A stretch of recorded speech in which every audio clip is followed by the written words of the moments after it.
There are a lot of things that bothered me about this past BET Awards, but one of the main things that really got under my skin, why did Zeus Network have a whole section at the BET Awards? And why was both Natalie Nunn and Krishan Rock on the front row of the BET Awards? What's going on? What's going on? Am I watching the BET Awards? Or was this all ladies free before 11? Guys, it's gonna be $20 at the door. What are we doing? The front row is for A-list celebrities, not Zeus Network. I shouldn't see barefooted Krishan Rock walking around pregnant with her shoes in her hand and Natalie Nunn on the front row of the BET Awards. I shouldn't see Bobby Lights having a conversation with Ice Spice on the front row of the BET Awards. What are we doing? What are we doing? Do y'all remember that one BET Award show where the front row was legit Solange Knowles, Beyonce Knowles, Jay-Z, Kanye West, that one white woman that got famous for sleeping with all those black men, and Nicki Minaj? That is the front row energy that is needed at award shows. A-list celebrities only. Anytime Rihanna attends the BET Awards, she is on the front row. That is what I want to see. I shouldn't be seeing ratchets, influencers, internet stars at the BET Awards on the front row. What is going on?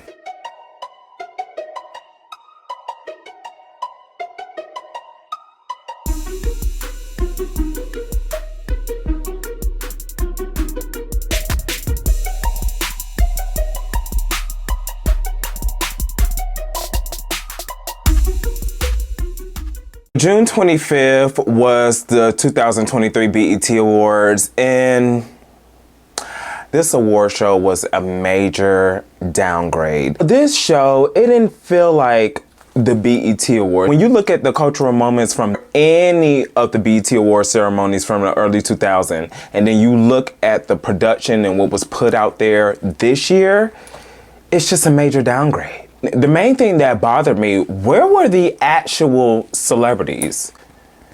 They had Sexy Red there, they had Ari, Zeus Network and their gang was there, Boosie was there. It was just a whole bunch of internet ratchets, reality stars, and anybody black that has over 1 million followers on Instagram. It's like they got an invite to the BET Awards. No. No. You guys are scaring our A-list artists away, because where was the star power of the BET Awards this year? Where was Halle Bailey? She should have been at the BET Awards. Our Black Little Mermaid, one of the biggest stars of 2023. She was not there. Where was Damson Idris and Lori Harvey, one of the most viral couples of 2023? They should have been there. Where was Megan Thee Stallion? Where was Usher? Angela Bassett, after the Oscars played her, Angela Bassett should have been welcomed with open arms at the BET Awards. Where was the cast of Abbott Elementary? Where was Angel Reese? Another major celebrity that came out of 2023. She should have been there. Where was Keke Palmer? We all love Keke Palmer. They could have asked Keke Palmer to host, since there was no host this year. Where was Rihanna and A$AP Rocky? Rihanna and A$AP Rocky, they've been outside this entire year. They were just at Pharrell's fashion show in Paris. They could have pulled up to the BET Award. The star power definitely diminished this year at the BET Awards. I remember growing up watching this ceremony. I would see Halle Berry. I would see Magic Johnson. I would see Denzel Washington. I would see Michael Jordan. Of course, I would see Beyonce, Mary J. Blige. The BET Awards to me serves as the capital of Black Hollywood. Excellence in music, excellence in movies, excellence in sports, excellence in being black. You come to the BET Awards. And this year it just felt like nobody came. They didn't care enough to come. I don't like that. I was just extremely annoyed that I'm seeing like Sexy Red at the BET Awards, barefooted with a stack of cash. Man, why do you have a stack of cash in your hand? You are at an event where 70% of the people there have money. What are you doing? What are you doing? And then I guess during the commercial break, the DJ played Pound Town and she got up on her seat and she was getting hyped. She was rapping her lyrics. First of all, I hate that song. I really do. And then when Nicki Minaj hopped on the remix, I'm like, why? This song didn't need any more promotion or any more publicity. But yeah, she's just turning up in the audience, and then Chris Sean comes up and starts twerking on her, and they're doing all this in front of Bobby Jones, and he's just turning around looking like, what's going on? What are we doing? I don't need to see that. I don't need to see that. Now, I don't know why people always equate all black to ghetto-ness. Just because you're attending an all black event that gives you a pass to be ghetto. That makes no sense. And I also don't understand why people equate hip-hop culture to ghetto-ness. There are many variations of hip-hop. Yes, ghetto culture is one of them, but it's not the only one. So just because BET was celebrating the 50th year of hip-hop did not give a pass to everyone to pull up and be ghetto. You guys are scaring the A-list artists away. No, sit down. As a matter of fact, why were y'all invited? BET, let's get back to practicing exclusivity. Okay? Stop inviting people because they have over 1 million followers on Instagram. That ain't it. I need y'all to go back to inviting legitimate celebrities at the BET Awards. Straight up. You know, I hate to sound like a hater, but here's the thing. Everybody that was there, they turn up all the time. If you log into Instagram or log into Twitter, I guarantee you on your timeline, you will see one of them twerking, cursing somebody out, or getting into a fight. They turn up all the time. As a matter of fact, they are getting paid to turn up all the time, especially when they're doing club appearances. We don't need to see them turn up all the time. It's more entertaining to see the legitimate celebrities and the A-list celebrities turn up to the same music that we listen to instead of the internet ratchets. For example, I remember one year when Rick Ross was performing at the BET Awards. The camera panned to Beyonce and she was getting a hype in her seat. Or one year, I think Charlie Wilson was performing and the camera panned to both Angela Bassett and 2 Chainz in their seat jamming down. Or one year, this was at the 2009 show, I think Jamie Foxx was performing, and the camera turned to Tyra Banks and she was on the front row just jamming, having the time of her life. It's more refreshing and entertaining to see our A-list celebrities turn up. I don't need to see the internet ratchets turn up because we see it all the time. It's not a rare commodity. So stop inviting them. And as far as the fashion, oh my God, I don't even want to discuss it. BET, let's start establishing themes.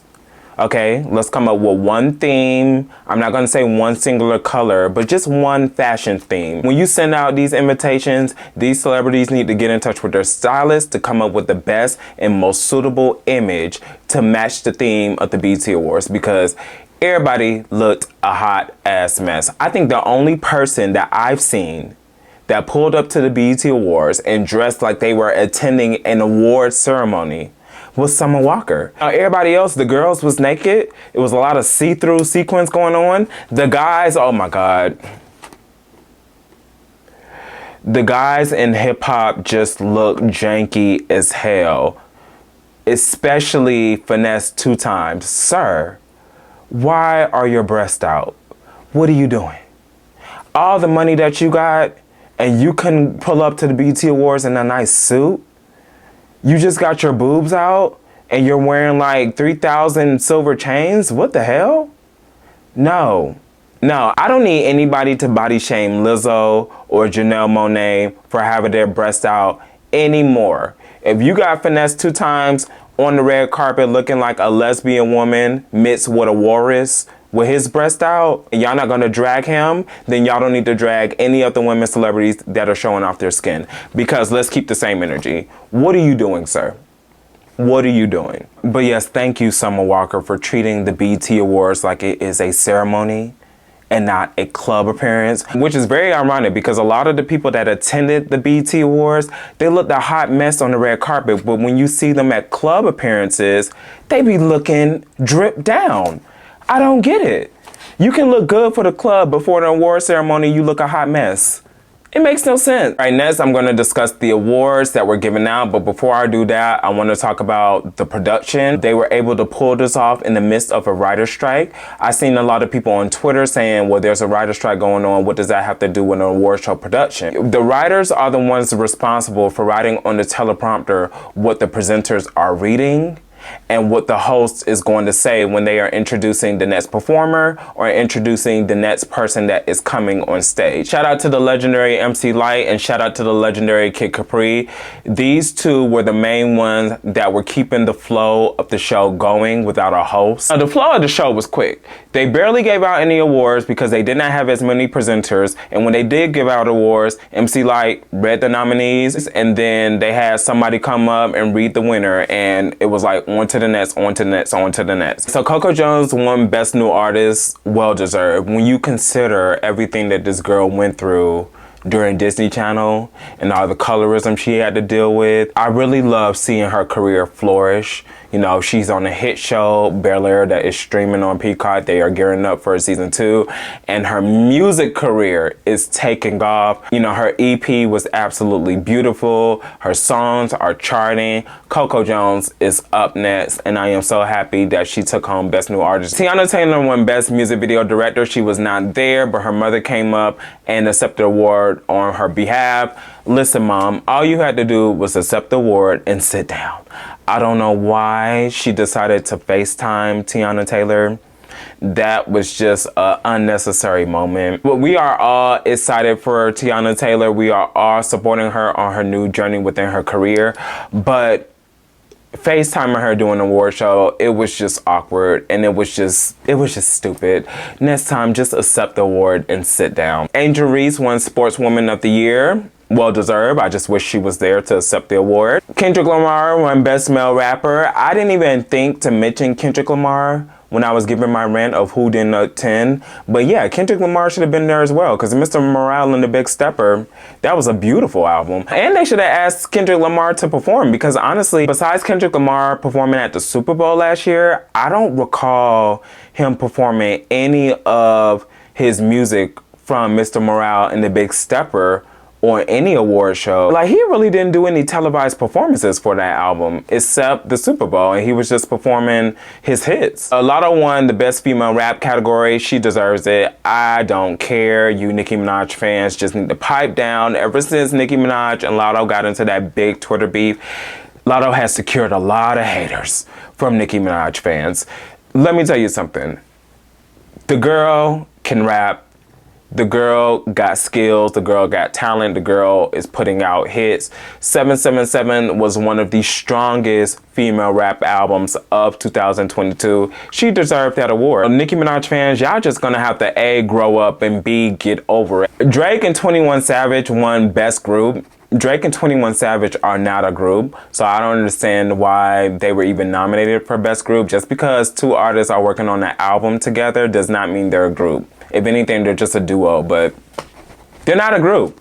They're not a group. I understand they would have won for like Best Collaboration or something, but to say that 21 Savage and Drake are a group, that was just stupid. Y'all should have gave that award to the City Girls or Flo. Drake and 21 Savage did not even need to win this award, especially when Drake or 21 Savage was not even in the building. Like, come on. There was a tie for Best Male R&B Artist, and it was between Chris Brown and Usher. I think that was just absolutely stupid. Now, I love Usher. Usher is the king of R&B, and then Chris Brown is Chris Brown. But musically speaking, neither one of them didn't do that much in 2022, musically. Brent Faiyaz, he deserved that award. I don't understand why they gave it to both Chris Brown and Usher. And Brent Faiyaz was the strongest male R&B act of 2022. Brent Faiyaz should have won that award, straight up. Best Female / Pop R&B Artist, SZA took home that award. I have no complaints. You already know I love SZA. I stan SZA. She deserved that award. Nobody else was doing numbers like SZA in 2022. And then another tie that happened was for Album of the Year. Beyonce won for Renaissance and SZA won for SOS. Honestly, SZA had a better album than Beyonce. SOS was far better than Renaissance. They should have just gave this award to SZA. BET knows that SOS deserved that award, but they just gave it to Beyonce because for the sake of it being Beyonce. I don't care. Beehive dragged me. SOS was a better album, and I'm not changing. So now let's discuss the performances. Starting with Uzi. I thought his performance was absolutely boring. I don't know if it's because I'm actually sick of I Just Wanna Rock. Like, that song got played out all throughout 2022, and I'm just sick of hearing it, and I'm sick of seeing him perform it live. I wasn't excited about Uzi opening the show. That wasn't a good show opener to me. Honestly, if I would have had my pick, I would have had Dirk and J. Cole open the show so they can perform On My Life. I said Dirk and J. Cole, not Dirk by himself. Or I would have had SZA open the show. Or to keep it in the realm of hip-hop, Kendrick Lamar could have pulled up and been a good show opener, but Uzi's performance was boring, and that was like one of the weakest BET Awards show openings ever. Next up was Coco Jones. Thank you, Coco Jones, for giving us quality vocals. She did an amazing job. She hit every single note perfectly. She performed I See You, and she tore the stage up. Thank you, BET, for giving Coco Jones an opportunity to perform her music on a main stage at an award show. She did a phenomenal job. I loved every single second of it. The next performance was Lotto. Lotto performed Put It on the Floor. One thing I could say about this performance, energy. She was giving us good energy. From start to finish, hitting the choreography like crazy. So there's a discussion to be had how a lot of the female rappers today are putting 110% in their performances and willing to give the people choreography and get the people a good set and give the people a good dancers, compared to a lot of the male rappers that just get on stage and just are boring on stage. So it's a weird conversation because it's like some people be like, you don't need to do all that, but then some people like, you do need to do all that because you have no stage presence. For this particular performance, I didn't really mind it. Lotto was lip syncing because, again, she was hitting hardcore choreography. So she pre-recorded her vocals and she was lip syncing to the vocals instead of lip syncing to the actual track. The only problem is it was one point in the performance where she got confused with the backtrack versus her live vocals, and I guess she forgot to lip sync that part.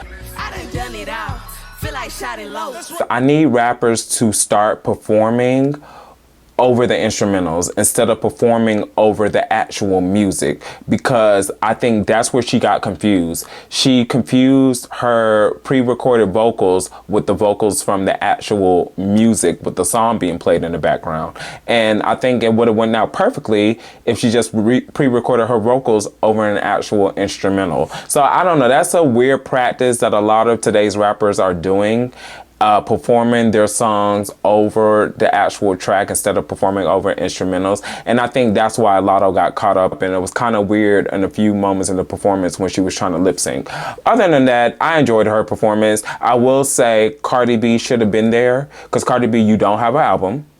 Literally, features is what's keeping your name out there in terms of music. So if I was Atlantic Records, I would have made your ass fly to LA and perform Put It on the Floor, because honestly, that's the only major song you have out right now, and you have not performed it anywhere except at Hot 97 Summer Jam.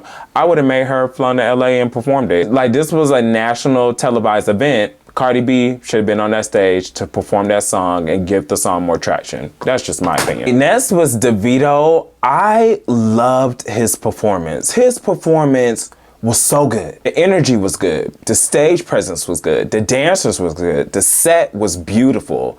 Everybody in the audience was jamming to the music. They was up out their seat dancing. He commanded the stage. He commanded the energy. You know, there was even one moment in the performance that went viral on Twitter. The cameraman showed Boosie in the audience dancing to his music because, again, DeVito did an amazing job. See, this is one thing I love and respect about the BET Awards, because no other award show ceremony is going to give a platform for an Afrobeat artist to perform on the main stage.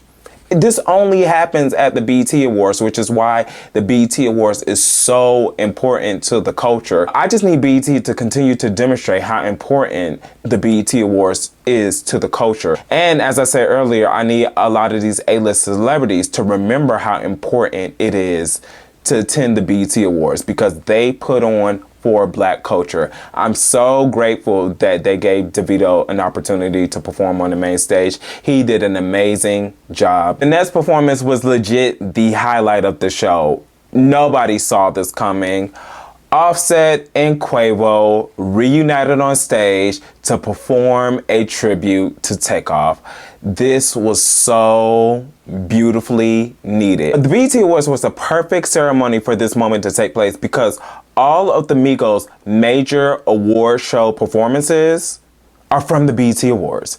You know, Quavo performed at the Grammys one time, and that was this year for a Takeoff tribute. But other than that, the Migos has never performed at the VMAs. They've never performed at the Grammys. They've never performed at the Billboard Music Awards. They never performed at the American Music Awards. They never performed at the Soul Train Awards. All of the major award show performances for the Migos has happened at the BET Awards. So this was the perfect opportunity for the two of them to come together and give a tribute to Takeoff. I'm not even gonna get into all the drama that has transpired over the last couple months between Offset and Quavo because it's not important. They both showed up and showed out for their brother. The next performance was Doechii. Year 2 where Doechii is performing on the main stage at the BET Awards. I don't know how many performances Doechii has to give in order to prove to you guys that she is a star and she deserves the support. But Doechii did an amazing job. She performed her hit song, What It Is, and instead of bringing out Kodak Black, she brought out Trillville. This was absolutely perfect. I love when artists bring out the people that they sampled. It's just such a full circle moment. She brought out Trillville. They did like 30 seconds of some cut because that is the song that is sampled and What It Is. And Doechii doesn't miss. She doesn't miss. All right, the next performance was Glorilla. I love Glorilla. Let me say that. I really do love Glorilla. I don't know the direction that Glorilla team, or Yo Gotti, I don't know what direction they're trying to go with Glorilla, but if we're gonna have Glorilla be a sets up Power Ranger, just like 95% of the current female rappers that are out there right now, keep it. Absolutely keep it. I don't need Glorilla to be putting out music like Trina.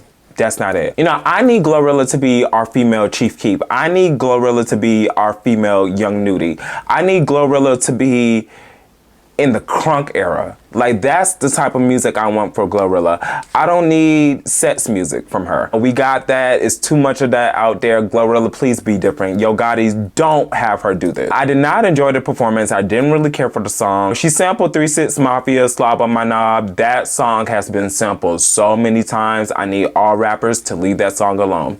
I don't need to hear another Slob on My Knob sample because it has been overdone. Y'all wanted me to be out there dancing like Chief Keef. Y'all wanted me to do this. Make this cookie cream. The choreographer. I said I want to be sexy. Bitch. So back to my dance like I was saying. I said, lick on my lip. Make this cookie cream. No, Glorilla, it wasn't a bad performance. It was just a bad song. That's what it is. I don't know. We just need diversity in female rappers. Everybody's doing the sexy route. She looked good. She was confident, but the song wasn't it. That's what that. So it's not about us critiquing how she was dancing or anything. Yeah, she did have a few awkward moments in the performance. The music doesn't align with her. It just didn't gel well with the Glorilla that we know from FNF or Tomorrow. You know what I'm saying? Like, Glo, you as a woman, yes, embrace your sexuality. But however, we don't need to hear that in music, and we don't need to see you twerking. Like, that's not you. At least that's not the image that we got from you when we first met you. A lot of people, including myself, we're sick of the set sales propaganda. We're sick of it. And so when Glorilla first came on the scene, she offered us something different. So the different that she first offered us, that's what we want to stick with. So yeah, didn't really care for the song, didn't really care for the performance, but she looked good and she had confidence. That's that. All right, the next performance was Ice Spice. Again, you guys love her. I could care less about Ice Spice. I'm not really a fan. However, I went into this performance unbiased. I was like, let me just observe. And I can genuinely say, it wasn't a bad performance. It wasn't show-stopping. It wasn't nothing to brag about. She didn't wow me like how Doechii did. But she did an okay job. You know, I liked the set. It transformed from like a basketball court to a New York bodega to a subway station. It was very creative. She looked good. Good stage presence. My only critique, I need her, and it's not just her, because I said the same thing with Lotto. I need a lot of these rappers, whether you're male or female, to stop rapping over the trap and rap over instrumentals. If you can't remember your lyrics while you're performing, that's an issue, and you need to work on that. Stop rapping over the songs. Y'all need to rap over instrumentals only, because it sounds extremely confusing and it sounds all over the place when we're hearing it through the TV. Like, it's not a good look at all. She performed Munch, she performed Princess Diana, and she performed another song, and that's the thing. I'm not really into Ice Spice music, so the song that she performed after Princess Diana, it sounds the same as Princess Diana. I don't know. Those two songs sound alike to me, but she did an okay job. The dancers, I love when people have dancers on stage because the dancers make or break a performance. The dancers were killing it. I don't know who the choreographer was, but the dancers were doing their damn thing. I'm glad Ice Spice did not break out into a dance number because, again, you're a rapper. Just because you are a female rapper does not mean you have to be doing a whole Janet Jackson, Sierra choreography number. Like, it's okay. Just stand there and rap. But again, it wasn't a bad performance. All right, next was the Tina Turner tribute. Okay. You know, BET, they have a history of getting it right when it comes to tributes. I remember at the 2016 show, they were honoring Prince throughout the entire show. And it was just a good lineup of artists. I remember at the 2012 show, when Whitney Houston passed away, they had Monica perform, they had Brandy perform, and then they brought out Whitney Houston's mother to honor Whitney Houston. Good tribute. I remember when Michael Jackson passed away. I think he passed away 1 day or 2 days before the BET Awards. So they were honoring Michael Jackson throughout the show. And then a year later, they had Chris Brown do a whole Michael Jackson tribute. BET has a history of doing an excellent job with musical tributes to our legends. This year, they missed the mark. They had Patti LaBelle come out and perform Simply the Best. You know, Patti LaBelle, she's in her 70s. And she could not read the words off the teleprompter, so she was struggling throughout the performance. There was a couple people that were at the BET Awards. They went on TikTok and posted that they were in the way of the teleprompter, so that's why Patti LaBelle was having a hard time reading the words to the song lyric.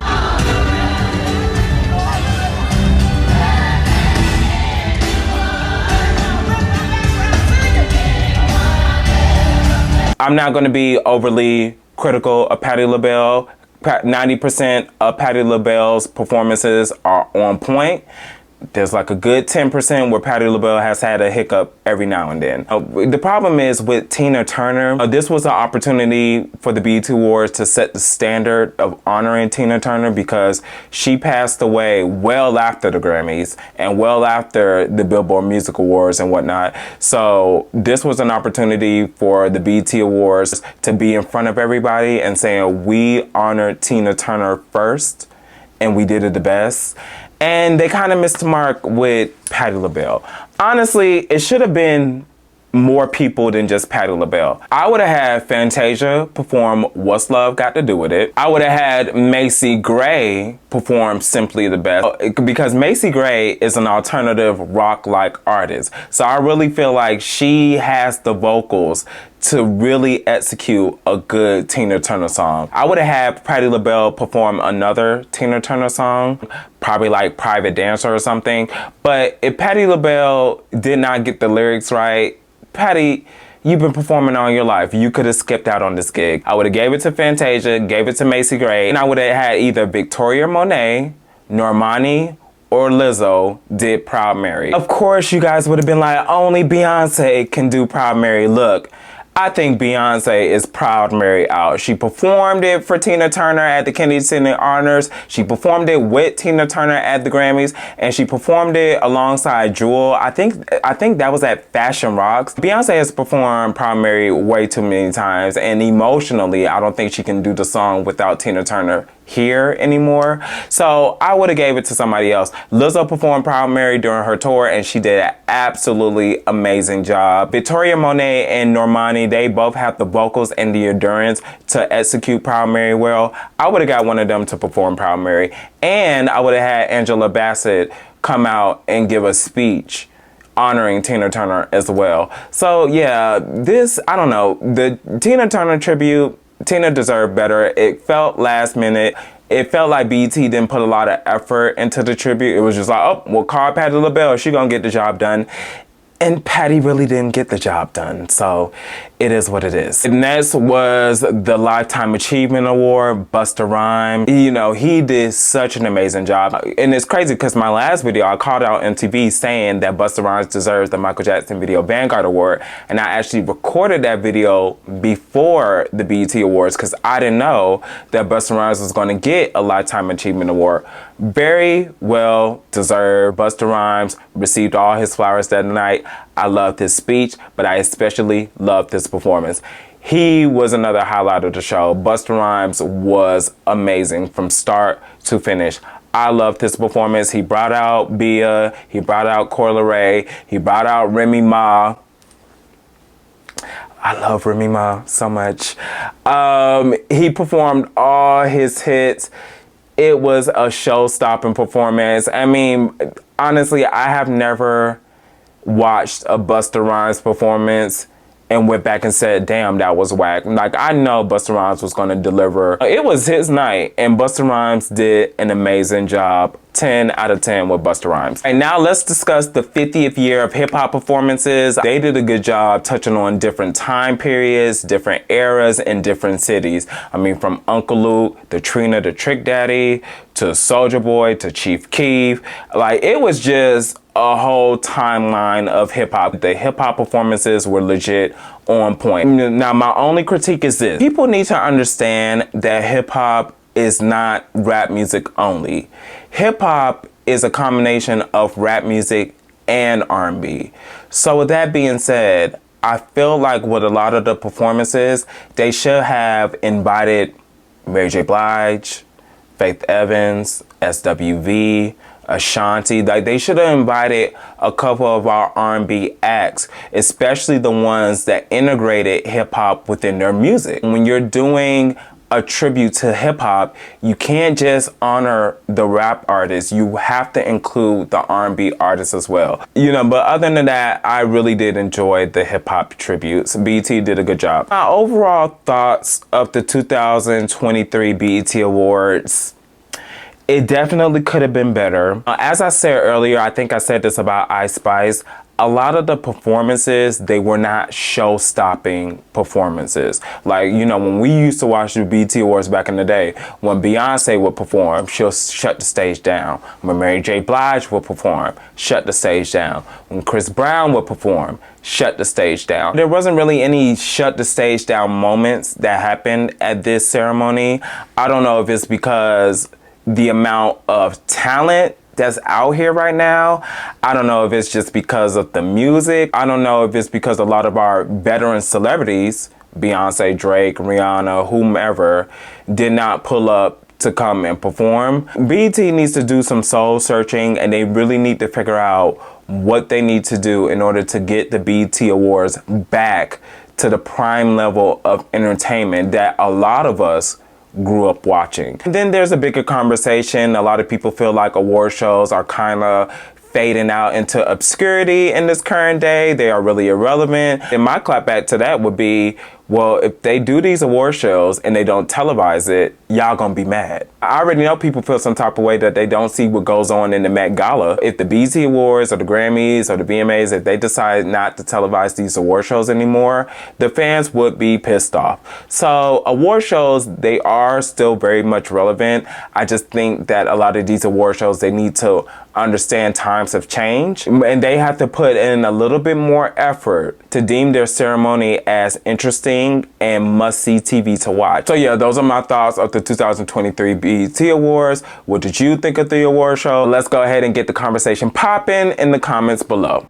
I appreciate you guys for making it all the way to the end of this video. Make sure you like, comment, and subscribe, and keep up with me on Twitter, Instagram, and TikTok. The links are in the description box below, and I will see you on the next episode.